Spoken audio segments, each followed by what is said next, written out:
இது பார்த்தீங்கன்னா joke falls கிட்ட எடுத்த ஒரு வீடியோ. அது ஜோக் ஃபால்ஸ் கிட்ட ஒரு சின்ன குட்டை மாதிரி இருந்துச்சு, அதுலேருந்து எடுத்தது. அதுல நிறைய மீன்கள்லாம் இருந்துச்சு, பாருங்க எப்படி இருக்கு. இதுதான் இருக்கிற மீன்களே பெருசு. இதுதான் தலைவன் நினைக்கிறேன்.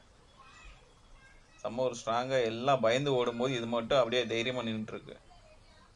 பாருங்க எல்லாம் ஓடிட்டு இருக்கு, இது மட்டும் அப்படியே தைரியமாக நின்றுட்டு இருக்கு. வெளியேந்து பார்க்குறது ஒரு சின்ன கூட்டை தான், தண்ணி என்ன ஒரு பக்கெட் அளவுக்கு தான் இருக்கும். ஆனால் உள்ளேருந்து பார்க்கும்போது எவ்வளோ பிரம்மாண்டமாக இருக்குது இது இங்கேருந்து பார்க்குறதுக்கு. ஆனால் இதெல்லாம் கேமராவில் தான் பார்க்க முடியும். எனக்கு இந்த மாதிரி சின்ன சின்ன விஷயங்களெல்லாம் வீடியோ எடுக்க ரொம்பவும் பிடிக்கும். அதுவும் தண்ணிக்கு அடியில் இந்த மாதிரி பார்க்குறதெல்லாம் ஒரு மாதிரி பிரம்மாண்டமாகவே இருக்குது. வெளியேந்து பார்க்குறதுக்கு ரொம்ப சின்ன விஷயம், ஆனால் அது உள்ளே இறங்கி பார்க்கும்போது அவ்வளோ பிரம்மாண்டமாக இருக்குது பார்க்குறதுமே.